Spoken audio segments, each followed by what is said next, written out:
సాధనకు స్వాగతం. సాధనలో మనం గత వారం గురువు యొక్క ప్రాముఖ్యత గురించి మనం చెప్పుకున్నాం. గురు శిష్య సంబంధం అనేటటువంటిది మన భారతీయ సాంప్రదాయంలో ఎంతో ముఖ్యమైనది. దానికి ఎంతో ప్రాధాన్యత ఇచ్చారు. మనం చెప్పుకునేటటువంటి భగవద్గీత కూడా గురు శిష్య సాంప్రదాయానికి సంబంధించినటువంటిదే. ఎందుకంటే భగవద్గీత బోధింపబడినటువంటి ప్రాంతం యుద్ధక్షేత్రం. యుద్ధక్షేత్రంలో ఏం చెయ్యాలో తెలియక చుట్టూ ఉన్నటువంటి వాళ్ళతో యుద్ధం చేయటానికి ఒక రకమైన మమకారం అడ్డం వచ్చి, అజ్ఞానంతో ఏం చెయ్యాలో తెలియక ఉన్నటువంటి పరిస్థితుల్లో శిష్యస్యేహం సాధిమాం త్వాం ప్రపన్నం అనేటటువంటి శరణాగతి చెందినటువంటి అర్జునుడికి శ్రీకృష్ణ భగవానుడు చేసినటువంటి బోధ భగవద్గీత. శ్రీకృష్ణ భగవానుడు అనేటటువంటిది మనలో ఉన్నటువంటి నేను అనేటటువంటి ఒక ఆత్మ చైతన్యం. అటువంటి ఆత్మ చైతన్యం మనలో ఉన్నటువంటి జీవ చైతన్యానికి చేసినటువంటి బోధ. కురుక్షేత్రం అంటే మనం అనుకునేటటువంటి మన జీవిత క్షేత్రమే మన కురుక్షేత్రం. మనం ఇటువంటి కురుక్షేత్రంలో అనేక రకాలైనటువంటి మమకార అహంకార భావాలకు లోనవుతూ ఉంటాం. కాబట్టి అటువంటి పరిస్థితుల్లో మనకి జ్ఞానం అనేటటువంటిది అవసరం. అటువంటి జ్ఞానం వల్ల మనకి యుక్తాయుక్త విచక్షణ తెలిసి దేనికి బాధపడాలి, దేనికి బాధపడకూడదు, దేనికి మనం ఎలా స్పందించాలి అనేటటువంటి ఒక రకమైనటువంటి జ్ఞానం, బుద్ధి, విచక్షణ వల్ల మనం మన జీవితంలో మనం పొందవలసినటువంటి వికాసం, మనం పొందవలసినటువంటి స్థిరత్వాన్ని పొందుతూ తద్వారా మనము మన జీవిత గమ్యాన్ని మనం చేరుకోవడం. ఏమిటండి జీవిత గమ్యం? మనుషులందరూ ఏమిటి? What is the goal of each and every human being?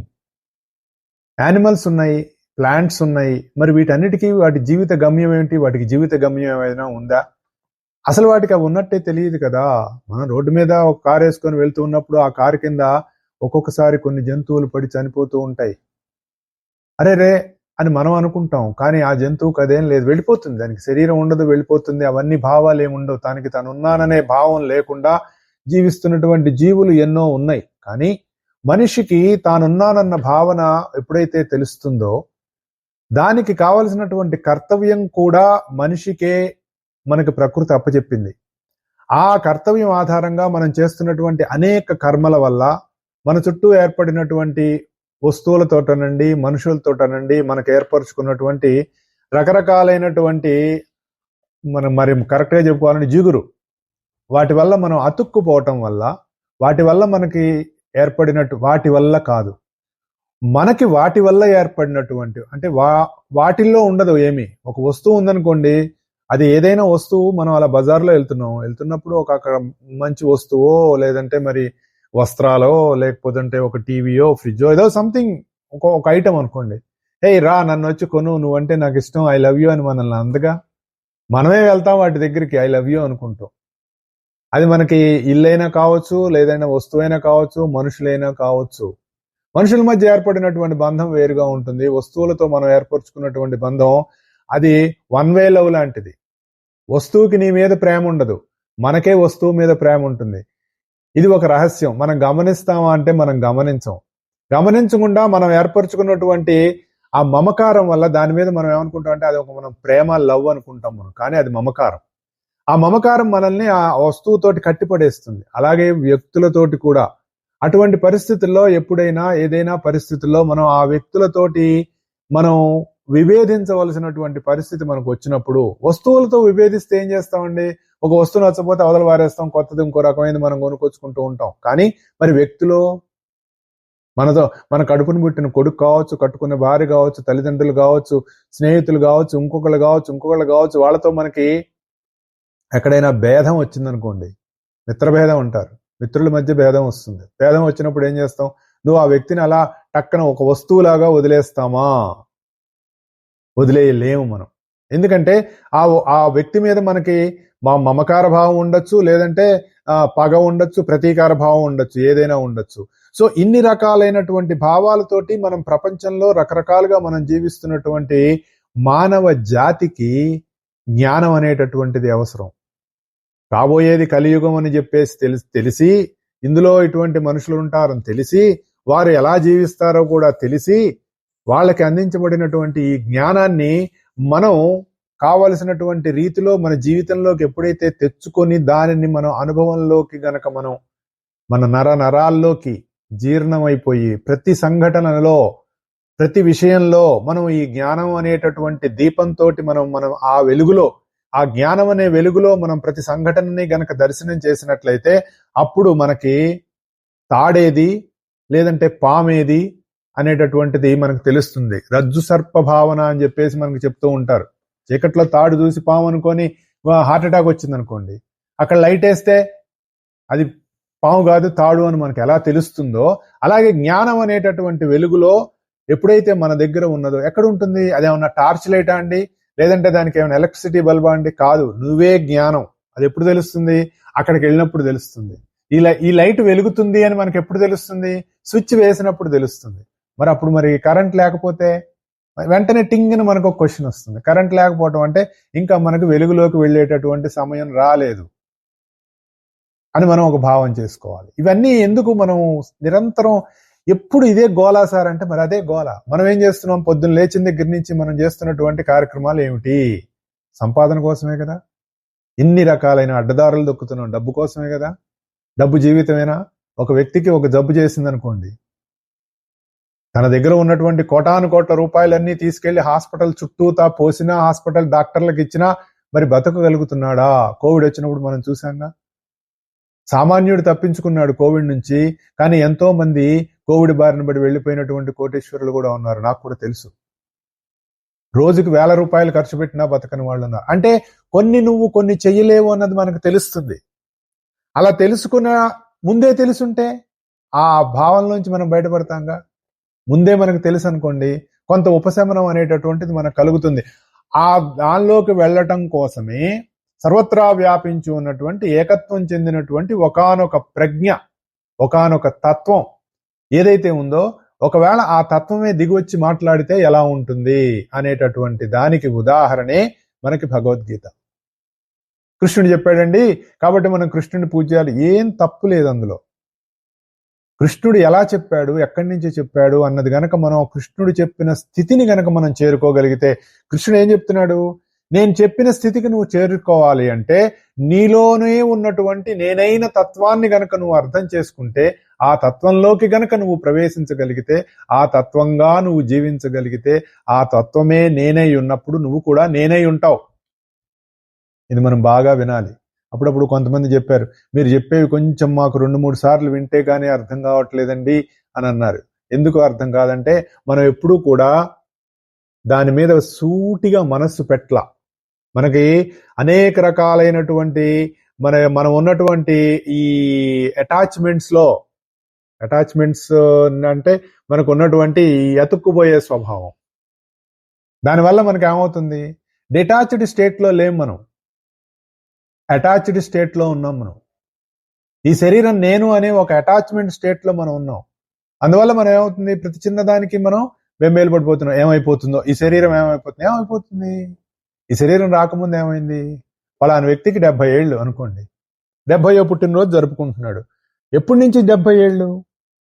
అతను భూమి మీద తల్లి గర్భంలోంచి బయటపడ్డ క్షణం నుంచి 70 ఏళ్ళు. మరి దానికి ముందు ఎక్కడున్నాడు? ఒకసారి ఆలోచించాలి మనం. తల్లి గర్భంలో ఉన్నాడు. ఎన్ని రోజులు ఉన్నాడు? 9 నెలలు ఉన్నాడు. 9 నెలల కంటే ముందు మన వాంగ్మయం ఏం చెప్తుంది? 9 నెలలే ఎందుకుంటున్నాడు? ఒకసారి మనం ఆలోచించాలిగా. ఒక బిడ్డ తల్లి గర్భంలో 9 నెలలు ఉంటాడని చెప్తారు మనకి డాక్టర్స్ కూడా. ఇన్ని నెలలండి, ఇన్ని వారాలండి, పూర్తిగా తయారైపోయిందండి, ఒకవేళ ఎక్కడన్నా తేడా వస్తే మనం సి సెక్షన్ చేయాలండి అని చెప్తూ ఉన్నారు కదా. 9 నెలలు పూర్తయిన తర్వాత పరిపూర్ణంగా బిడ్డ తయారైంది అని మనకు చెప్తున్నారు. 9 ఎందుకు? కానీ మరి సంవత్సర చక్రంలో 12 ఉన్నాయిగా. మనం 12 నెలలకు ఒకసారి కదా మనం పుట్టినరోజు జరుపుకునేది. కానీ మరి తల్లి గర్భంలో 9 నెలలు ఎందుకుంటున్నాం అంటే, దానికి మన వాంగ్మయం ఏం చెప్పింది అంటే, ఒక 3 నెలలు తండ్రి శిరస్సు మీద ఉంటుందట ఆ జీవతత్వం. మనం అది సపరేట్ గా మనం ఇంకొకసారి ఎప్పుడైనా మనం చెప్పుకుందాం. ఊరికే జస్ట్ ఫర్ ఎగ్జాంపుల్ చెప్తున్నా. నేను ఎందుకు చెప్తున్నానంటే, నువ్వు దాంట్లో ఉన్నదాన్ని కూడా మనం గనక లెక్కేసుకుంటే, నువ్వు ఆకాశతత్వంలో నుంచి జీవుడుగా శరీరం తీసుకోవలసినటువంటి సమయం వచ్చినప్పుడు తండ్రి తిన్నటువంటి కొన్ని ఆహారం ద్వారానో, మహర్షులైతే ఆహారం కూడా అక్కర్లేదట, వాళ్ళైతే వాళ్ళు శ్వాస ద్వారా కూడా వస్తారు అని చెప్పేసి చెప్తూ ఉంటారు.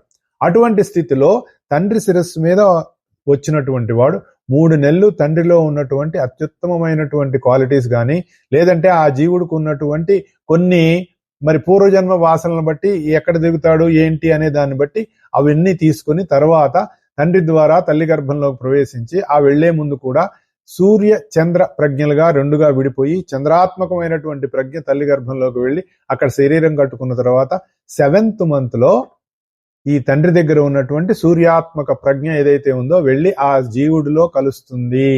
కాబట్టి 7వ నెలలో సీమంతం చేస్తారు అనేటటువంటిది మనకు ఒక సాంప్రదాయం. ఇదంతా ఎందుకు చెప్తున్నాను? మనం 70 ఏళ్లను మనం చేసేసుకుంటున్నాం, కానీ మనం అంతకు ముందు నుంచి ఉన్నాం. అలాగే అంతకు ముందు నువ్వు ఎక్కడున్నావు అని గనక మనం ఆలోచిస్తే ఎక్కడున్నావు? చోటులోనే ఉన్నావు. ఎలా ఉన్నావు? చోటుగానే ఉన్నావు. కానీ ఒక ప్రత్యేకమైనటువంటి వాసనా బలంతో నువ్వు ఆ చోటులోనే ఉన్నావు. ఈ వాసనలన్నీ పోయినప్పుడు ఒక ప్యూరిటీ వచ్చేసినప్పుడు నువ్వు సర్వాత్మకమైనటువంటి ఈ ప్రజ్ఞలో భాగంగా నువ్వు ఉండిపోతావు. అంతవరకు సపరేట్ గా ఉంటావు. మనతో ఒక శ్రోత జాయిన్ అయ్యారు. నమస్తే అండి. నమస్తే అండి. నమస్తే అండి. జై గారు బాగున్నారా? బాగున్నానండి, మీరు బాగున్నారా? బాగున్నామండి, చెప్పండి. అదే లాస్ట్ టైం గురు పౌర్ణమి శుభాకాంక్షలు ఆన్ ఎయిర్ చెప్పలేదు. అయితే ఇప్పుడు మీరు చెప్తున్నారు కదా గీత గురించి, నాకు ఒకటి స్ఫురించింది. తర్వాత ఈ మామూలుగా సినిమాతో ముడిపెట్టి చెప్తున్నాను, ఏమనుకోకండి. మనం జనరల్ గా తెలుగు వాళ్ళు, లేకపోతే కొన్ని ప్రాంతాల వాళ్ళు, లేకపోతే ఆల్మోస్ట్ వరల్డ్ లో, నేనేం సర్వే చేయకపోయినా ఊహించి చెప్తున్నాను, ఒక 60% పీపుల్ కి సినిమాలు అంటే ఇష్టమే అంటే అనుకుంటున్నాను నేను. సో అందుకని సినిమా ఎగ్జాంపుల్ తీసుకున్నా. ఒక సినిమా నచ్చితే మళ్ళీ మళ్ళీ చూస్తాం కదా, ఎవరైనా అంతే. కొన్ని కార్యక్రమాలు కూడా అంతే. మీ కార్యక్రమం అంటే ఎందుకు 2-3 సార్లు అంటే చూసిన ప్రతిసారి కొత్తది ఏదో స్ఫురిస్తుంది అనమాట. అంటే అర్థం కాకపోవడం ఏముండదు, మీరు సరళమైన భాషే కదా ఉపయోగిస్తున్నారు. సో అందరికీ అర్థం అవుతుంది, పర్వాలేదు. మన శ్రోతల్లో ఆ మాత్రం మేధావులు ఉన్నారు సార్. అయితే కానీ విన్న ప్రతిసారి ఏదో అసలు జనరల్ గా మళ్ళీ వినాలనిపించేలా చెప్పడం కూడా ఒక గొప్ప విషయం. అది అందరికీ రాదు. మన వ్యాఖ్యాతలు చాలా గొప్ప వాళ్ళు, స్టోరీ వ్యాఖ్యాతలు అందరూ. అప్పుడు థ్యాంక్ యూ సార్. అప్పుడు అదేంటంటే మళ్ళీ మళ్ళీ వినేటప్పటికి, అంటే ఒక్కొక్కసారి ఒక్కో మూడ్లో వింటుంటారు వినేవాళ్ళు. అప్పుడు ఇంకో మంచి అంటే వాళ్ళ స్థితి బట్టి వినేటప్పటికి ఒక కొత్తది ఏదో స్ఫురిస్తుంది, లేకపోతే వాళ్ళేదో సమస్యతో ఉంటే అందులోంచి బయటపడగల ఒక మార్గం తెలుస్తుంది. అలా అందుకని ఒక విషయాన్ని అన్నిసార్లు విన్నారు అంటే అంత ఆకట్టుకుంటుంది అని అర్థం. చాలా థాంక్స్ అండి.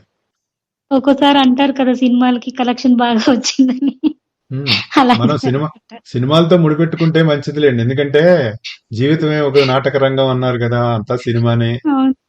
ఏముందో 3 గంటల సినిమా, మనం వెళ్ళి తెర మీద 3 గంటల సినిమా చూసిన తర్వాత మళ్ళీ మరి చేతులు దులిపేసుకుని వచ్చేస్తాం కదా బయటికి, అయిపోయింది ఇంకేముంది శుభం పడింది అని బయటకు వచ్చేస్తాం కదా. బయటికి రాగానే అప్పటి వరకు మనకున్నటువంటి మళ్ళీ సంఘం సమస్యలు అన్ని మనకు బయటకు వచ్చేస్తాయి.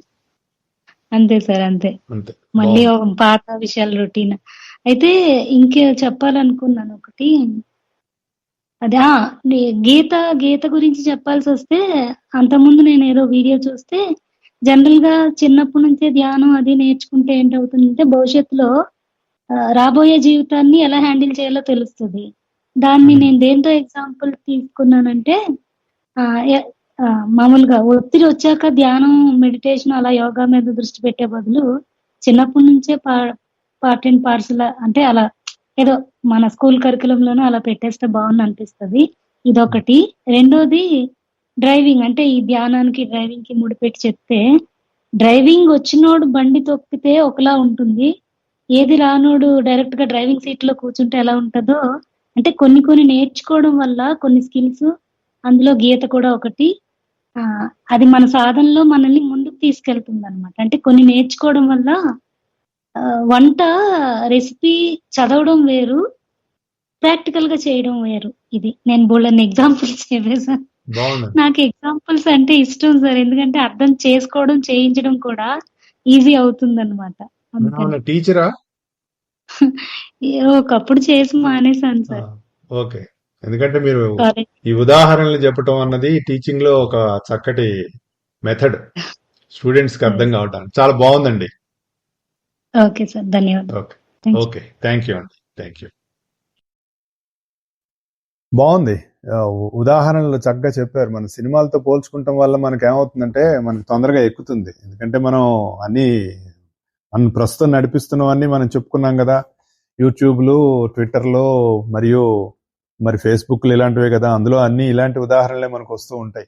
అవి తీసుకోవడం మంచిదే. మంచిని స్వీకరించాలని, మంచిని మన అందరిలో మన జీవితంలో మనం దానికి ఇంకొకటండి సింపుల్ ఉదాహరణ.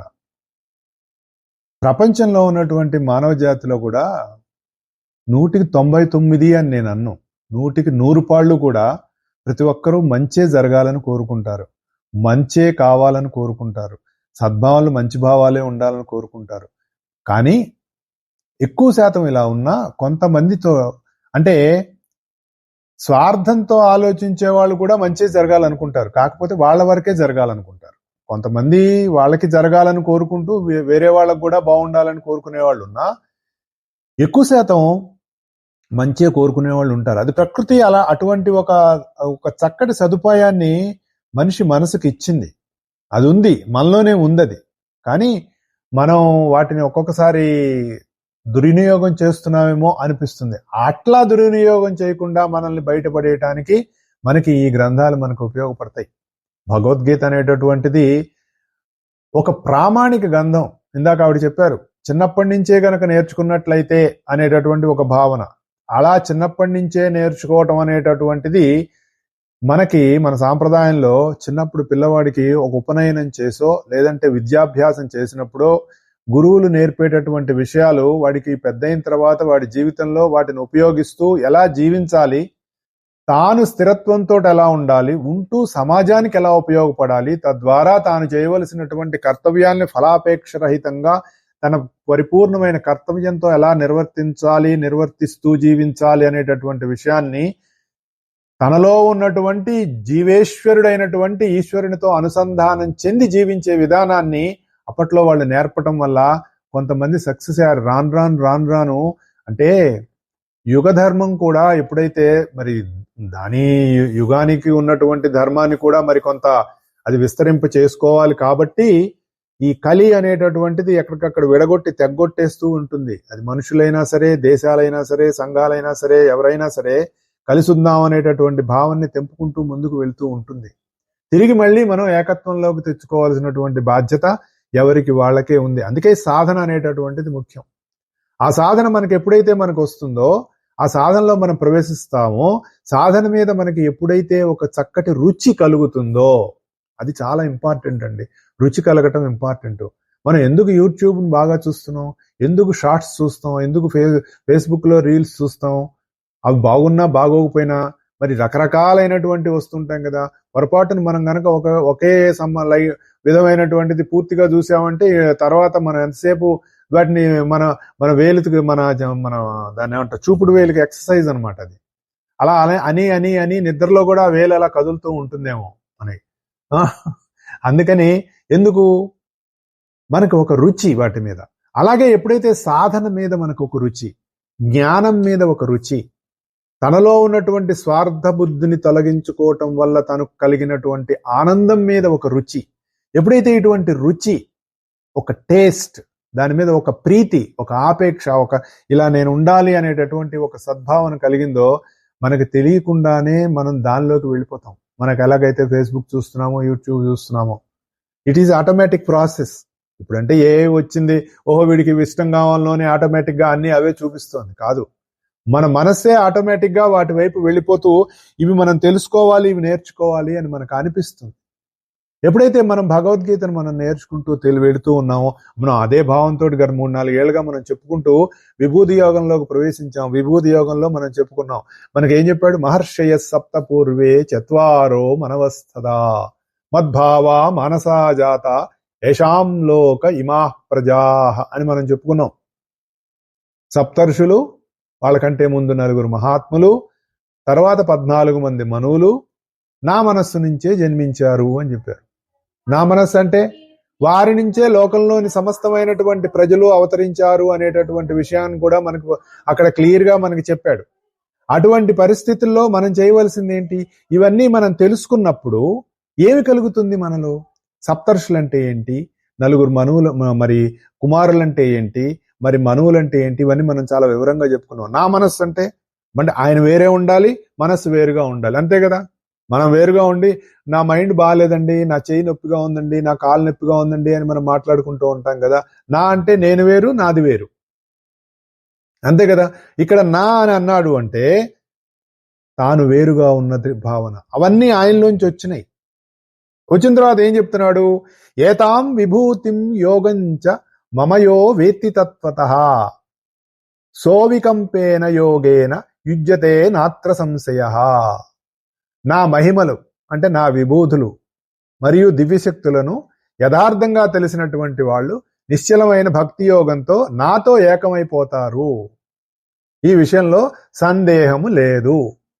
అంటే నువ్వు డౌట్ పడాల్సిన పని లేదని చెప్తున్నాడండి ఇక్కడ. ఎందుకు డౌట్ పడాల్సిన పని లేదు?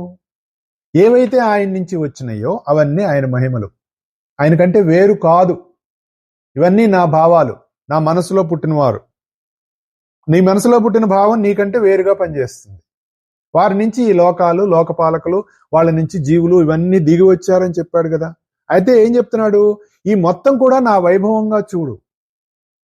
అంటే ఇప్పుడు మీకు ఒక మంచి ఆలోచన వచ్చింది. ఈ మంచి ఆలోచన వచ్చినప్పుడు ఆలోచన వెనక మీరున్నారు. దానిని మీరు అప్లై చేశారు. ఏదో ఒక సందర్భంలోనూ ఇంకెవరికన్నా మంచి జరగాలనో లేదంటే సమాజానికి ఉపయోగపడాలనో దాన్ని మీరు అప్లై చేసినప్పుడు వాళ్ళు ఏమంటారు? దీని అంతటికీ కారణం ఆయనేనండి, ఆయనకు మంచి భావన రాబట్టి, ఆయన మంచి ఆలోచన రాబట్టి, అది నలుగురికి ఉపయోగపడాలని అనుకున్నాడు కాబట్టి ఈ విధంగా ఆయన చేయటం వల్ల మనందరికీ ఒక మంచి జరిగింది అనే భావన మనం ఎలాగైతే అనుకుంటామో అలాగే మనం అనుకునేటటువంటి ఈ సమస్త లోకాలకి అన్నిటికీ మూలమైనటువంటి తన మనస్సు నుంచి వచ్చినటువంటి భావాలు పనిచేస్తున్నాయి అని చెప్పినప్పుడు మామూలుగా మనకు భాగవతంలో ఒక చక్కటి శ్లోకం ఉంది. అందులో గజేంద్ర మోక్షంలో లోకంబులు లోకేశులు లోకస్తులు తెగిన తుదిన లోకంబగు పెంచీకటి కవ్వల నెవ్వడు ఏకాకృతి వెలుగునతని నేను తింటున్నంటాడు. లోకంబులు లోకేశులు లోకస్తులు తెగిన తుదిన లోకంబగు అంటే లోకాలు వెళ్ళిపోయినాయి, లోకేశులు వెళ్ళిపోయారు, లోకస్తులు వెళ్ళిపోయారు. అంటే ఏమిటి? ముందు లోకస్తులు వెళ్ళిపోతారు, లోకంలో ఉన్న వాళ్ళందరూ వెళ్ళిపోతారు. తర్వాత దాన్ని పరిపాలించే వాళ్ళు వెళ్ళిపోతారు, తర్వాత లోకాలు వెళ్ళిపోతాయి. ఇంట్లో ఉన్న వాళ్ళు వెళ్ళిపోయారు, ఇల్లు వెళ్ళిపోయింది, ఊరు వెళ్ళిపోయింది, ఇట్లా అనమాట. అన్నీ వెళ్ళిపోయినా ఏర్పడినటువంటి ఒకానొక పెంచీకటి అంటే పరిపూర్ణమైనటువంటి అయిపోయింది, వెలుగంతా కూడా వెళ్ళిపోయినప్పుడు దాని వెనకాల ఏకాకృతిగా వెలిగేటటువంటి ఒకానొక వెలుగు ఏదైతే ఉందో ఆ వెలుగు ఎవడో తెలియదు. ఇక్కడ కృష్ణుడు నేను అని చెప్తున్నాడు. అంటే ఇక్కడ మనం ఏం అర్థం చేసుకోవాలి? అంతర్యామిగా ఉన్నటువంటి దైవానికి ఏదైనా పేరు పెట్టాలి అని అనుకున్నప్పుడు దాని పేరు నేను. ఆ నేను నుంచే ఏర్పడతాయి. అయితే దానికి మానవులుగా మనందరం జన్మలు తీసుకున్న తర్వాత అసలు ఏమిటి సృష్టి, అసలు ఏమిటిదంతా అని రకరకాలైనటువంటి ఆలోచనలు చేసిన తర్వాత దీనికంటే మూలం ఏదో ఉంది అనేటటువంటి భావన కలిగిన తర్వాత ఆ మూలం గురించి వెతకటం ప్రారంభించి ఓహో ఏదో మూలం అయి ఉంటుంది, ఎందుకంటే దానికి పేరు లేదు, నువ్వు దాని తర్వాత వచ్చావు. ఓహో దానికి పేరు లేదని ఆలోచిస్తూ దానికి ఒక పేరు పెడదామని అనుకున్నప్పుడు రకరకాల పేర్లు పెట్టారు. దేనికి పెట్టారు? వాళ్ళు చేయవలసినటువంటి సాధనకి సౌలభ్యం, సౌకర్యం కోసం. మనం ఎందుకు పేర్లు పెట్టుకున్నామండి? అందరం నేనంటాం కదా. ఇందాక వారు జయ గారు వచ్చారు, హలో జయ గారు అన్నా, ఆవిడ నమస్తే అండి అన్నారు. ఎవరండి మాట్లాడేది? నేనండి. మీరెవరండి? నేనండి. మీరండి? నేనండి. ఇలా అందరూ నేను అంటూ ఉంటే మన జీవిత ప్రయాణం ఎలా సాగుతుంది? ఎవరెవరిని ఎలా గుర్తిస్తారు? అలా గుర్తించటం కోసం మనం పెట్టుకున్న పేర్లే ఇవన్నీ. నా పేరుది, నీ పేరుది, నా పేరుది, ఈ వస్తువుకి ఈ పేరుంది, ఆ వస్తువుకి ఆ పేరుంది అని మనం రకరకాలుగా మనం పేర్లు పెట్టుకుంటూ ఉంటాం.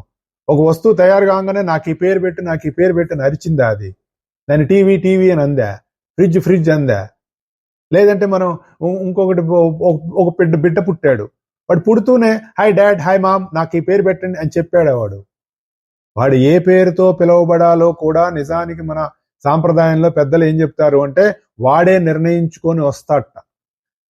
నిర్ణయించుకొని వచ్చినప్పుడు ఆ బిడ్డకి ఏ పేరు పెట్టాలి అనేటటువంటి భావన తండ్రికి కలుగుతుందిట బారసాల రోజున. అందుకే ఆ పేరు పెడతారట. మనం అనుకుంటాం ఏదో మన పిల్లవాడే అబ్బా వీడంటే ఎంత ప్రేమ అండి, మా నాన్న పేరు పెట్టుకున్నాం, మా తాత పేరు పెట్టుకున్నాం అని మనం రకరకాలుగా మనం మాట్లాడుకుంటూ ఉంటాం. కానీ ఆ వచ్చేవాడికే ఆ పేరుతో పిలువబడాలి అనేటటువంటి భావంతో పుడతాడు. ఇంత సైన్స్ ఉంది మనకు వెనకాల. మనం వీటన్ని సూపర్ స్టిషన్స్ గాను లేకపోతే మనం మతపరంగాను కొట్టేసుకొని ముందుకు వెళ్తూ ఉంటాం. మనం ఇప్పుడు ఒక అడవిలో కాలిబాటలో నడవాలనుకున్నవాడు కనపడ్డ ప్రతి చెట్టుని నరుక్కుంటూ వెళ్ళిపోకర్లా. మధ్యలో కాలిబాట ఏర్పాటు చేసుకోవచ్చు. ఏ చెట్టుకి ఏ ప్రాణికి కూడా ఇబ్బంది కలగకుండా తను మార్గంలో తాను వెళ్ళొచ్చు. అలాగే నువ్వు ట్రాఫిక్ లో ఎన్ని వెహికల్స్ ఉన్నా కూడా వాటన్నిటినీ మధ్యలోంచి నువ్వు వెళ్ళేటటువంటి తప్పించుకొని రోడ్డు దాటడానికి కావాల్సినటువంటి దారి నీకు దొరుకుతుంది ఎప్పుడు నువ్వు ఆ కిందకు వచ్చి చూసినప్పుడు. అట్లాగే మనం పెట్టుకున్నటువంటి రకరకాల పేర్లు, శివుడని, విష్ణువు అని, మరి ఎన్ని పేర్లు ఉన్నాయండి? వేరే మతం వాళ్ళు మీకు ఇన్ని పేర్ల, ఇన్ని దేవుళ్ళ, ఇన్ని మతాల్లో మీ హిందూ మతంలో ఇన్ని పేర్లండి, ఇన్ని దేవుళ్ళండి, 3 కోట్ల మంది అండి, వాళ్ళకి పిల్లలు పుట్టరా అండి, హే అని నవ్వేవాళ్ళు ఉంటారు. పిచ్చివాళ్ళు, వాళ్ళకి తెలియదు దాంట్లో ఉన్నటువంటి మూల సూత్రం. పాపం అలా నవ్వేవాళ్ళని ఆర్గ్యూ చేయటం వల్ల మనకు ఆయాసం వస్తుంది కానీ వాడికి బుద్ధి పెరగదు. గుర్తుపెట్టుకోండి, అది అవతల వాడు కావాలని నిన్ను క్రిటిసైజ్ చేస్తున్నాడు. ఎప్పుడైనా ఎవడైనా నిన్ను కావాలని క్రిటిసైజ్ చేస్తున్నప్పుడు వాడితో మనం ఆర్గ్యూ పెట్టుకుంటే మనకు ఆయాసం వస్తుంది. వాడే గెలుస్తాడు, మనం కాదు. వాళ్ళకి తెలీదు. పిచ్చివాదలు తెలుసుకోవాలని కూడా అనుకోవటం లేదు. ఇన్ని పేర్లు పెట్టింది ఒకటికే. నాకు నాన్నగారు, మా అమ్మకి భర్త, మా చెల్లెలకి తండ్రి, మరి కోడలికి మామగారు, మరి ఆయన చెల్లెలకి అన్న, మరి వాళ్ళ నాన్న కొడుకు. ఇంతమంది ఉన్నారా? ఒక్కడేగా. అలాగే ఒకే ఒక అంతర్యామి తత్వానికి సౌకర్యం కోసం, సౌలభ్యం కోసం మనం రకరకాల పేర్లు పెట్టుకున్నాం. ఈ పేర్లన్నీ ఎక్కడికి వెళ్తాయి? అంతర్యామిని స్పృశిస్తాయే గానీ అంతర్యామిని శివ అన్నీ కూడా అంతర్యామినే స్పృశిస్తాయి. అక్కడికే నేను తీసుకెళ్తాయి. నువ్వు ఏ పేరు పెట్టి పిలిచినా అక్కడికే వెళ్తావు. అవేమి అసత్యం కాదు, అది కూడా సత్యమే. దాని ద్వారా నువ్వు జపం, తపం ఏదైతే నువ్వు ఆచరిస్తున్నావో అవన్నీ కూడా వీటిల్లోంచి నీకు ఉపయోగపడతాయి. ఇలాంటి తత్వంతో మనకి వేదంలో అనేక రకాలైనటువంటి పేర్లు మనకి వేదంలో చెప్తారు. ఇంద్రం, మిత్రం, వరుణం, అగ్నిం, అహురదో దివ్య ససుపర్ణో గరుత్మాన్, ఏకం సత్ విప్రా బహుదావదం త్యగ్నిం యమం మాతరిశ్వానమాహు అని ఋగ్వేదంలో మనకు ఒక మంత్రం ఉంటుంది. వీళ్ళందరూ ఎన్ని పేర్లు పెట్టుకున్నా ఏకం సత్ విప్రా బహుదావదంత్యగ్నిం అని చెప్తుంది. ఒకే ఒక తత్వానికి తెలిసినటువంటి వాళ్ళు రకరకాల పేర్లు పెట్టారు. ఎందుకు పెట్టారు? మన సౌలభ్యం కోసం. అది భిన్నత్వంలో ఏకత్వం చూడటం. యూనివర్సాలిటీ అంటే అది. ఇక్కడ ఉందండి యూనివర్సాలిటీ. మనం ఏం చేస్తున్నాం? ఏకత్వాన్ని భిన్నత్వం చేసేసుకొని బద్దలు కొట్టేసుకొని రకరకాలుగా మనం మన జీవితంలో అనేక సమస్యలకి, అనేక వాటికి మనం దారి తీసుకొని తికమక పడిపోయి ఏం చేయాలో తెలియక చిక్కుముళ్ళు వేసుకొని ఆఖరికి ఇప్పుడు దారం చిక్కుముడి పడింది అనుకోండి, ఏం చేస్తాం? ఆ చిక్కుముడి రాదు. కాకపోతే ఏం చేస్తాం? తెంపేస్తాం అక్కడికి. అంతేగా. నాకెప్పుడు నేను ఈ చిక్కుముళ్ళల్లో మా తాతగారిని గుర్తు చేసుకుంటా. మా మదర్ ఫాదర్ కౌలూరు రామారావు గారు, పెరికీడ్ హనుమాన్ జంక్షన్ దగ్గర. నేను ఆయన దగ్గర చదువుకునేటప్పుడు 3-4 ఏళ్ళు ఉన్నాను నేను. ఈ పొట్లాలు కట్టుతారు. అప్పట్లో పొట్లాలు కట్టేవాళ్ళు. ఇప్పుడు అంటే అన్ని ప్యాకెట్లు వచ్చేస్తున్నాయి. ఆ పొట్లాలు కట్టినప్పుడు వాటికి పురుకోసి పెట్టి వాళ్ళు షాపుల్లో పొట్లాలు కట్టి ఆయన తెచ్చినప్పుడు ఆ పురుకోసులన్నీ విడదీసేవారు. చిక్కులు పడేవి. ఎంత ఓపిక్గా తీసేవారంటే, ఎందుకు తాతయ్య నువ్వు ఇంత కష్టపడుతున్నట్టే, అవి మళ్ళీ ఉపయోగపడతాయి రా, ఇంకోసారి మనం ఎక్కడన్నా తాడుకు దేనికన్నా కట్టుకోవాలంటే అనేవారు. అన్ని దారాలు. మరి ఏదైనా నువ్వు స్వీట్ షాప్కి వెళ్తే వాళ్ళు అక్కడ దారంతో కట్టేవాళ్ళు పొట్లం.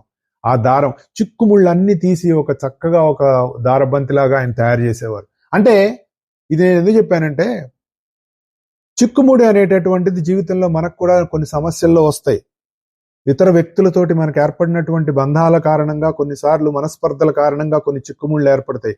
అక్కడ నువ్వు తెంపుకుంటావా, లేదంటే పేషెన్స్ తోటి జాగ్రత్తగా దాన్ని నువ్వు సరి చేసుకొని ఆ సిచ్యువేషన్ నుంచి బయటపడి మళ్ళీ నువ్వు చక్కగా చేసుకుంటావా అన్నది నీ యొక్క వికాసం మీద, నీ స్థిరత్వం మీద, నీకున్న జ్ఞానం మీద, నువ్వు దాన్ని నీ జీవితంలో అప్లై చేసుకున్న దాని మీద, ఇన్నిటికి దానికి వెనకాల కారణం ఉంటుంది. వీటన్నిటికీ మూలమైనటువంటి ఓర్పు అనేటటువంటిది వీటన్నిటికీ మూల సూత్రంలో ఒక దారంలాగా పనిచేస్తుంటుంది. ఇది లేకనే మనం చాలా సందర్భాల్లో కొన్ని వ్యక్తులతో, కొన్ని మిత్రులతో మనకున్న బంధాలను తెంపేసుకుంటూ ఉంటాం. ఓర్పు అనేటటువంటిది తితీక్ష స్వభావ అని చెప్తాడు సాంఖ్యయోగంలో.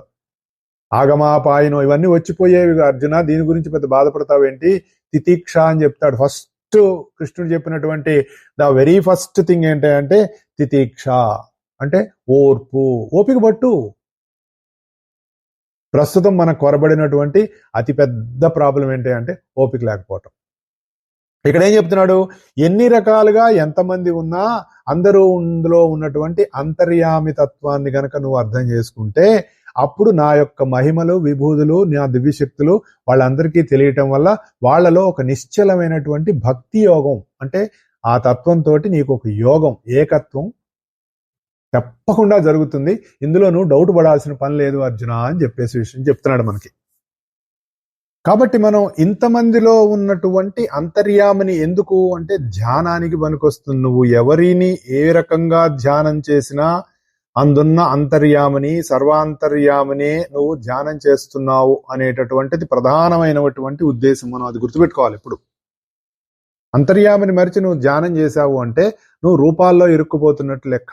ఏ రూపం చూసినా ఆ రూపం వెనకాలన్నటువంటి అంతర్యామిని మనం గుర్తుపెట్టుకోవాలి. అందుకనే మనం ఇంతకు ముందు చెప్పుకున్నటువంటి మరి రాజగుహ్య యోగంలో కానీ అంతకు ముందు కానీ ఏం చెప్పాడు, నువ్వు ఏ దేవతని ఏ రకంగా కొలిచినా నీకు నేను ఆ దేవత నుంచి మాత్రం నీకు కావాల్సినటువంటి దాన్ని నేనే ఇస్తున్నాను అని చెప్పాడు. అంటే ఏంటి, నేనంటే మళ్ళీ అంతర్యామి అనేటటువంటిది మనం గుర్తుపెట్టుకోవాలి. అంతర్యామి అలసితి సొలసితి అనే ఒక పాట కూడా ఉంది కదా మనకి అన్నమయ్య సినిమాలో. ఈ అంతర్యామి అనేటటువంటి అంశాల పేర్లు కాకుండా అంతర్యామికే పేరు పెట్టాలనుకున్నారట మన ఋషులందరూ. సరే, శివుడు, విష్ణువు, వినాయకుడు, అమ్మవారు ఇలా రకరకాలుగా మనకు అన్ని పేర్లు వచ్చినా ఇప్పుడు ఆ అంతర్యామికి కూడా ఒక పేరు పెట్టాలి కదా.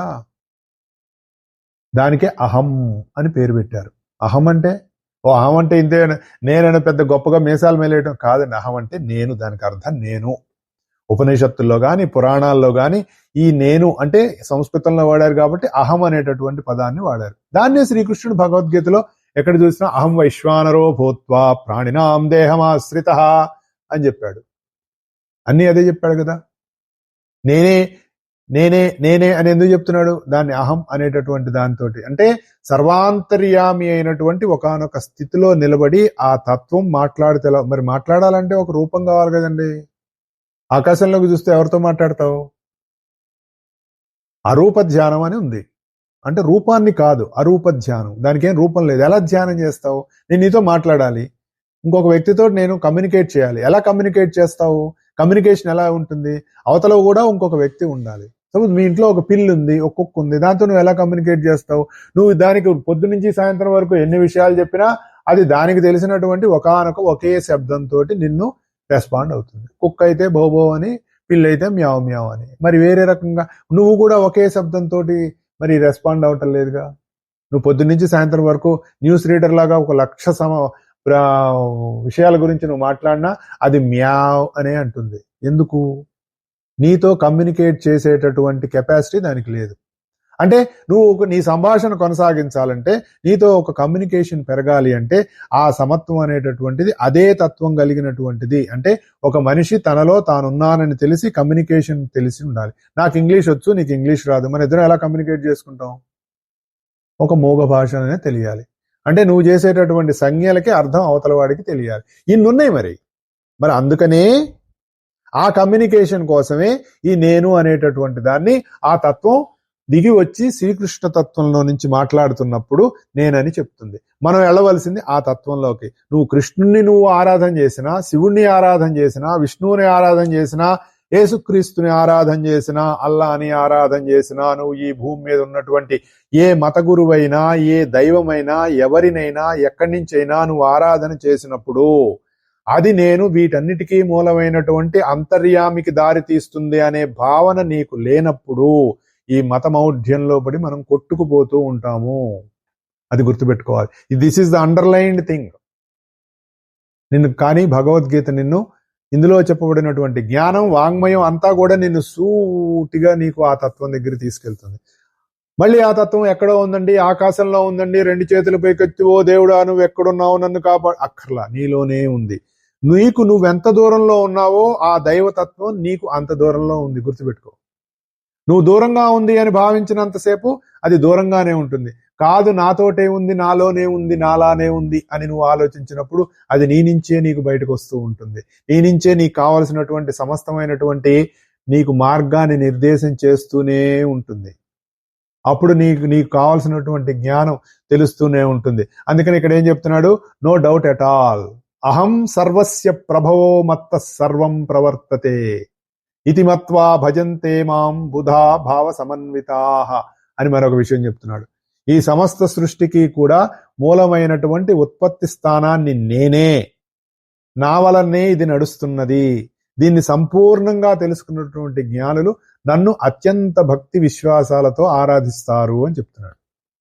ఇక్కడ ఎక్కడికక్కడ నన్ను అనగానే బ్రాకెట్లో కృష్ణుడు, బ్రాకెట్లో కృష్ణుడు, బ్రాకెట్లో కృష్ణుడు అని పెట్టుకోకర్లా. పెట్టుకోండి, తప్పులేదు. కానీ అక్కడ ఆగిపోతాం మనం ఎప్పుడైతే ఒక రూపం ఇచ్చామో అక్కడ ఆగిపోతాం. గుడికి ఎందుకు వెళ్ళాలి? మనం దైవ దర్శనం కోసం వెళ్తాం. అక్కడికి ఆగిపోకూడదు. గుళ్ళో దేవుడు అంటే గుళ్ళో దేవుడు కాదు, ఈ యొక్క నువ్వు చూసేటటువంటి ఆ విగ్రహం ద్వారా నువ్వు అంతర్యామతత్వంలోకి ప్రవేశించాలి. నువ్వు ఏ నామం జపం చేస్తున్నావో ఆ నామ జపం ద్వారా అంతర్యామతత్వంలోకి ప్రవేశించాలి. ఏ తత్వానికి నువ్వు పూజ చేస్తున్నా అది ఆ తత్వం వైపే అనేటటువంటి భావన నీకు లోపల మనసులో ఉండి నువ్వు చేస్తున్నటువంటి కర్మలు గనక వెళుతూ ఉంటే అప్పుడు ఆ కర్మలు నిన్ను బంధించవు. ఇక్కడ ఏం చెప్తున్నాడు? నా మనసు, ఇవన్నీ నావి అని చెప్పాడు కదా. మహర్షయ సప్తపూర్వే అని చెప్పాడు కదా. ఇవన్నీ నావని చెప్పాడు కదా.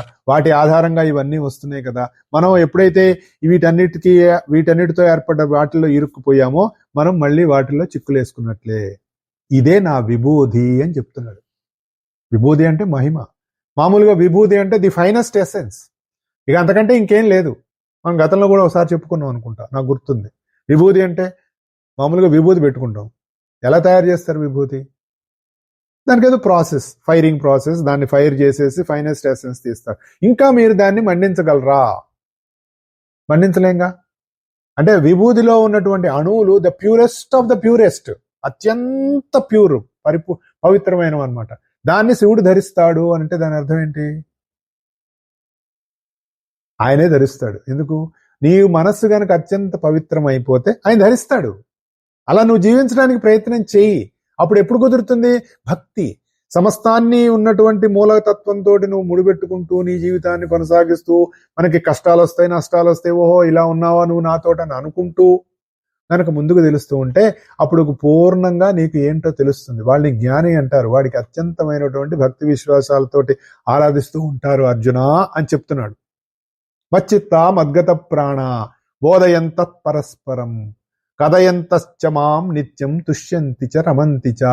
వాడి మనసులు ఎలా ఉంటాయట? ఆయన మీదే లగ్నమై ఉంటాయట. వాళ్ళ జీవితాలన్నీ కూడా ఆయనకి శరణాగతితో సమర్పిస్తారట. మనం చెప్పుకున్నాం కదా శరణాగతి ఏంటి ఏంటో. గురుతత్వంతో ఎలా ఉండాలి అనే శరణాగతి ఈశ్వరతత్వంతో ఉన్నప్పుడు వాళ్ళు ఆయన ఎందుకు సంతుష్టులై ఉంటారట. Always happiness. ఎందుకురా అంత సంతోషంగా ఉన్నావు? ఏమో తెలియదురా అని ఎంతమంది అంటారండి? అయ్యలే సార్ ఈ మధ్య లాటరీ వచ్చింది హ్యాపీగా ఉన్నా, లేదంటే మా అమ్మాయి పెళ్లి కుదిరింది హ్యాపీగా ఉన్నాను, మా అల్లుడికి అమెరికాలో ఉద్యోగం వచ్చింది హ్యాపీగా ఉన్నాను. అంటే ఇవేవి రాకపోతే నువ్వు హ్యాపీగా ఉండవు అని అర్థం. నాకు ఇది ఉండటం వల్ల నేను హ్యాపీగా ఉన్నాను అని మనం అనుకుంటున్నాము అంటే అది లేకపోతే నేను ఏడుస్తూ ఉంటాను అన్నది క్లియర్ కట్ అండర్లైన్ అర్థం. ఇక్కడ ఏం చెప్తున్నాడు? వాళ్ళ మనసులు నా యందే ఉంటాయి. వాళ్ళు నాకు శరణాగతి చెంది ఉంటారు. నా వైభవాన్ని, నా విభూతుల్ని, భగవంతుని యొక్క విభూతులు ఎలా ఉంటాయని నిరంతరం వాళ్ళు వాటి గురించే భావం చేస్తూ ఉంటారు. ఎక్కడ ఏది జరిగినా నన్నే చూస్తూ ఉంటారు. నేనే వారి మనసుల్లో ఉంటూ ఉంటాను. వారికి ప్రత్యేకమైన మనస్సు ఉండదు. అదంతా నేనే నిండి ఉన్నాను అర్జున. అలాంటి వాళ్ళు నా జీవితాన్ని నాకు శరణాగతి చెంది ఎప్పుడు నిరంతరం హ్యాపీనెస్ గా ఉంటారు, సంతుష్టులే ఉంటారు. ఒక బ్లిస్ఫుల్ స్టేట్, జాయ్ఫుల్ స్టేట్ లో ఉంటూ వారి జీవితాన్ని వాళ్ళు కొనసాగిస్తూ ఉంటారు. ఎవరితో ఏం మాట్లాడినా కూడా వాళ్ళు మాట్లాడరు. అందులో ఉన్న భగవత్ తత్వం ఎలా ప్రవర్తిస్తోంది అవతలవాడిలో వాసుదేవత్వంగా ఎలా ఉన్నాడు, అవతలవాడిలో నారాయణుడు ఎలా ఉన్నాడు అనేటటువంటి నా వైభవాల గురించే మాట్లాడుకుంటూ అత్యంతమైనటువంటి తృప్తిని పరమానందాన్ని అనుభవిస్తూ ఉంటారు అర్జున. వాళ్ళందరూ భక్తులు, జ్ఞానులు, వాళ్ళంటే నాకు ఇష్టం అని చెప్తున్నాడండి. మరి మనం ఏమనుకోవాలి? గుడికి వెళ్ళి నీకు నేను కొబ్బరికాయ కొట్టాను కదా, నీకు నేను ఒక అరటిపండు బయట షాప్ వాడు అమ్ముతుంటే మళ్ళీ ఆ దేవుడు కాదు మనమే చూడం దాని ఇంకా చెప్పుకున్నాం మళ్ళీ మళ్ళీ మనం చెప్పుకోకూడదు. బాధేస్తుంది. మనం చేసే పనులు మళ్ళీ మళ్ళీ మనం గనక తెలుసుకుంటూ ఉంటే మనకే బాధేస్తుంది. ఇక్కడ 7వ శ్లోకం నుంచి 11వ శ్లోకం వరకు ఇవన్నీ విషయాలు చెప్తున్నాడు. దేంట్లో? విభూతి యోగంలో. అది దాన్ని మనం బాగా గనక మనం బుర్రకెక్కించుకుంటే, మనలో అది జీర్ణమైతే, మనలో దాని గురించిన మదనం జరిగితే అప్పుడు అమృతం వస్తుంది. మదనం జరిగిన తర్వాతనే కదా అమృతం వచ్చింది. క్షీరసాగర మదనం జరిగిందని చెప్తారు. క్షీరసాగరం అంటే నీ మనస్సే. అది ఎప్పుడు ఎప్పుడవుతుంది? పవిత్రంగా ప్యూర్గా ఉంటే. పాలు ఎప్పుడు ప్యూర్గానే ఉండాలి. అందులో అవి ఇవి కలిపితే పాలు ఎట్లా అవుతాయండి? పాడైపోయినవి కదా. అవి పాడైపోయినవి అవుతాయి. దాంతో కాఫీ కాసుకుంటామా? కాఫీ కోసం పొయ్యి మీద పెట్టంగానే విరిగిపోతే పాలు పాడైపోయినాయండి, ఆ షాప్ వాడు మనల్ని మోసం చేశాడు అనుకుంటాం కదా. నీ మనసు ఎప్పుడైతే క్షీరసాగరం అయిందో, పవిత్రమైందో, దానిలో నువ్వు మదించినప్పుడు అనేక రకాలైనటువంటి వస్తాయి. ఫస్ట్ ఆలాహలమే వస్తుంది, కష్టాలే వస్తాయి. భగవంతుడు, మేము ఈ మధ్య కొంచెం గురువు గారి దగ్గరికి వెళ్ళామండి, ఆయన మంత్రం ఇచ్చారు, చేసుకోవటం మొదలు పెట్టామండి, మొదలు పెట్టంగానే మాకు కష్టాలు వచ్చినాయండి. వస్తాయి. మీకు ఒక ఎగ్జాంపుల్ చెప్తా. రీసెంట్ది, 15 రోజుల క్రితం, 20 రోజుల క్రితం మా మిత్రుడు భార్య ఇక్కడి నుంచి మౌంట్ కైలాస మానసరోవర యాత్రకు బయలుదేరి వెళ్ళారు. వాళ్ళు వెళ్తూ ఉంటే ఫ్లైట్ క్యాన్సిల్ అయింది. ఇక్కడే బయలుదేరారు అందరూ, ఫ్లైట్ క్యాన్సిల్. అంటే ఫస్ట్ అబ్స్టికల్ వచ్చినట్టేగా. ఇదేంటారు బాబు, మనం శుభవాని మనం ఇట్లా కైలాస యాత్రకు వెళ్దాం అనుకుంటే ప్రదక్షిణానికి పరిక్రమ అంటారు కదా, కైలాస మౌంట్ పరిక్రమ, మానసరోవరం యాత్ర ఇలా వచ్చింది అనుకున్నా. సరే చూద్దాం, భగవంతుడు అన్నిటికీ ఉన్నాడు. బయలుదేరారు, ఇంకొక ఫ్లైట్ బుక్ చేసుకున్నారు, వెళ్ళారు. అక్కడికి వెళ్ళారు, నేపాల్ వెళ్ళారు, కాఠ్మండు. వెళ్ళంగానే పాపం అమ్మాయికి విపరీతమైనటువంటి జ్వరము, మరి మోషన్స్, రకరకాలుగా, అసలు ఈమె కదలలేని పరిస్థితి, ఈవిడ యాత్ర చేయలేదు అని అన్నారు. మాకు ఇన్ఫర్మేషన్ ఇచ్చింది, అన్నా ఇలా ఉంది అని అన్నది. భగవంతుడి దండం పెడదాం అమ్మా, చేసేదే ఉంది అని ఇక్కడి నుంచి మేమందరం కూడా స్వామికి, ఆ అమ్మాయి అంత దూరం వచ్చింది, నువ్వు అనుగ్రహించి చక్కగా ఆ యాత్ర పరిపూర్తి అయ్యేటట్టు స్వామి అని దండం పెట్టాం. 3 రోజుల్లో 4 రోజుల్లో గ్యాప్ ఉంది వాళ్ళకి వెళ్ళటానికి. మెల్లిమెల్లిగా స్వస్థత చేకూరింది, పరిక్రమ పూర్తి చేసుకుంది, తిరిగి వచ్చేసింది మళ్ళీ అమెరికాకి. నేను ఎందుకు చెప్తున్నాను ఇదంతా? వస్తాయి. మనం చేయాలి అనుకున్నప్పుడు మన కర్మవశాత్తు మనకి కొన్ని కష్టాలు వస్తాయి, తట్టుకు నిలబడాలి. దానికి కావాల్సిన ధైర్యం కావాలి, విశ్వాసం కావాలి, దానికి కావాల్సినటువంటి శరణాగతి కావాలి. దీనికోసమే మనం ప్రార్థన చేస్తాం దైవానికి. అలా మనం చేసినప్పుడు మన జీవితంలో ఏర్పడినటువంటి వాటికి కొంత సులువు వస్తుంది, కొంత భరించాలి, కొంత సులువు వస్తుంది. ఎక్కడికక్కడ మనం నీరుగారిపోకూడదు, లేదా అసంతృప్తి చెందకూడదు, నిరాశ చెందకూడదు. ఆ ధైర్యం కావాలి. ఇప్పుడు ఆరోగ్యం పాడైందండి, మాత్రం ఇట్లా వేసుకోగానే తగ్గిపోతుందా? మా చిన్నవాడు అంటూ ఉంటాడు, డాడీ నువ్వు మంది ఇచ్చావు నాకు వెంటనే తగ్గలేదంటే. తగ్గదురా, అది పని చేయాలి కదా నీ బాడీలో. ఇప్పుడు ఆకలేసింది, అన్నం తిన్నారు, వెంటనే తగ్గుతుందా? దానికి ఒక కొద్ది టైం పడుతుంది, తర్వాత ఎక్కువైంది అనిపిస్తుంది. కానీ మెడిసిన్ అలా కాదు కదా, అది వెళ్ళాలి, ఆ ప్రాంతానికి వెళ్ళాలి, దానికి కావాల్సిన ఉపశమనం ఇవ్వాలి. అలాగే జీవితంలో కూడా ఖాళీ దెబ్బ తగిలినంత స్పీడ్గా క్యూర్ అయిపోతుందా? అవదు కదా. ఇవన్నీ ఎప్పుడు తెలుస్తాయి మనకి?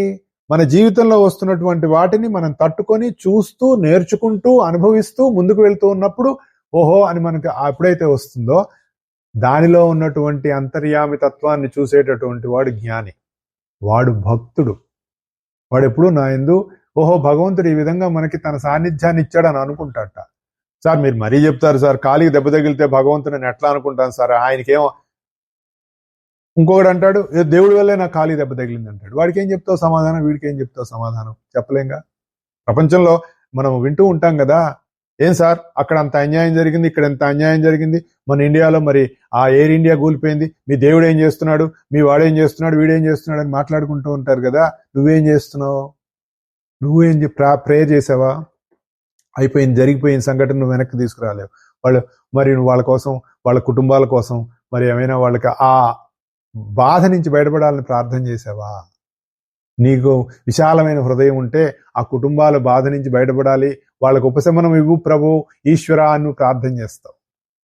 ఇవన్నీ మన జీవితంలో వచ్చేటటువంటి ప్రతిదీ అన్నీ చెప్పరండి. ఇప్పుడు మీరు సినిమా చూస్తున్నారు, 3 గంటల సినిమా. ఆ 3 గంటల సినిమాలో ఆ పిల్లవాడు పుట్టడం దగ్గర నుంచి వాడు హీరోగా అయి పెళ్లి చేసుకోవడం వరకు ఒక సినిమా తీస్తారు అనుకుందాం. అంటే 3 గంటల సినిమా పరిధిలో అంటే వాడు చూపించే సన్నివేశాలైనా వాడి జీవితంలో అంతకంటే వాడికి ఏం లేవా? అంటే వాడు పొద్దున్నే లేవటం, పళ్ళు తోముకోవడం, బట్టలు వేసుకోవడం, స్నానం చేయటం, ఆ తర్వాత షూ వేసుకోవటం, స్కూల్కి వెళ్ళటం, చదువుకోవటం, ప్రతిరోజు టీచర్ పాఠాలు చెప్పటం, ఇలా చెప్తూ ఉంటే ఆ సినిమా ఎన్ని రీల్స్ సినిమా అవుతుందండి?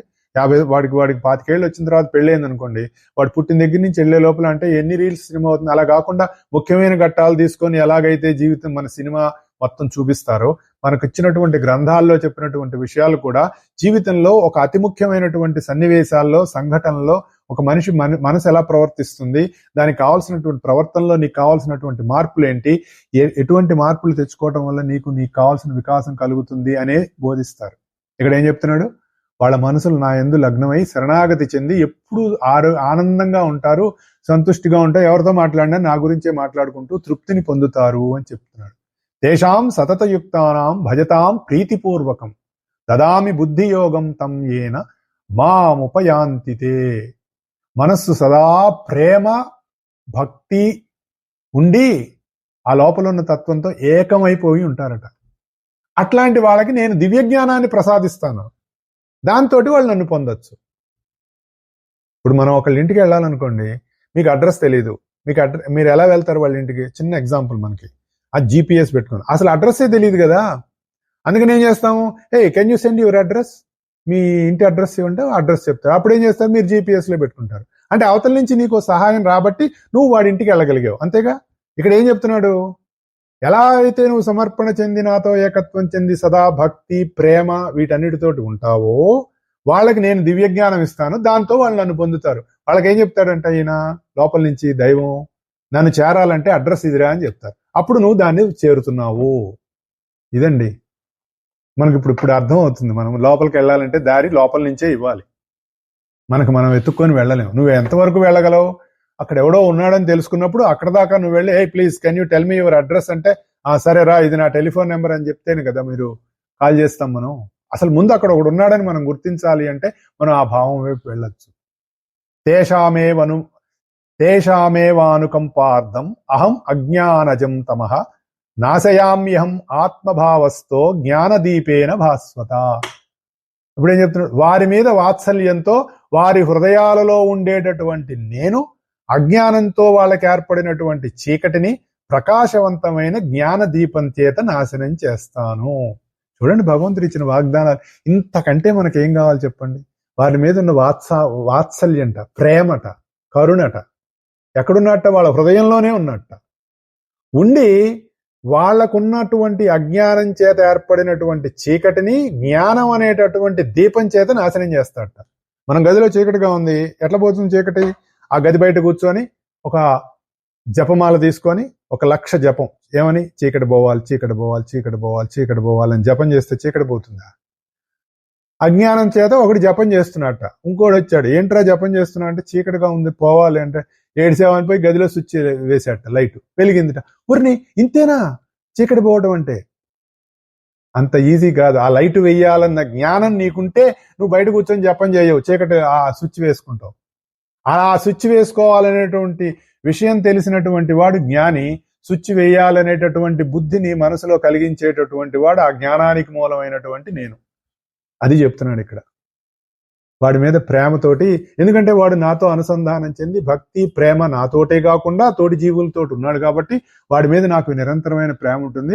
అప్పుడు వాడి లోపల నుంచే నేను టింగిన లైట్ వెలిగిస్తాను, వాడికి జ్ఞానం వెలుగుతుంది, అజ్ఞానం పోతుంది అని చెప్తున్నాడు. ఇప్పుడు మనం ఏం చేయాలి? మనలో ఉన్న అజ్ఞానం పోగొట్టుకోవాలంటే ఈ విషయాన్ని మళ్ళీ పదే పదే మనం దాన్ని చర్చించుకుంటూ మనలో మథనం చేసుకుంటూ ఆ వైపు కనుక మనం ప్రయాణం చేసినట్లయితే, దాని వైపు ముందు మనకు ఒక రుచి కలిగితే, ఒక ప్రీతి కలిగితే, దాని మీద ఒక లవ్ ఏర్పడితే, ఒక ఇష్టం ఏర్పడితే అప్పుడు మనం దాని వైపు వెళ్తాం. ఆ ఇష్టం ఏర్పడటం వల్లనే మనం ప్రేమిస్తున్నాం ఇంకొకళ్ళని. ఆ ఇష్టం ఏర్పడటం వల్లనే ఈ పదార్థం చాలా బాగుంటుందండి, అప్పుడెప్పుడో వాళ్ళ ఇంట్లో పెళ్లిలో తిన్నాం, అబ్బా ఎంత బాగుందో అని మళ్ళీ మనం గుర్తు చేసుకుంటున్నాం. ఎందుకు? రుచి.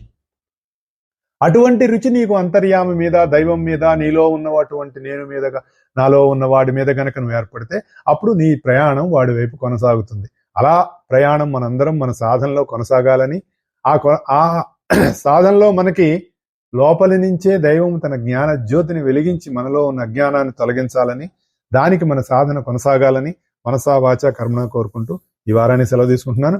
వచ్చే వారం కలుద్దాం. జై గురుదేవ్.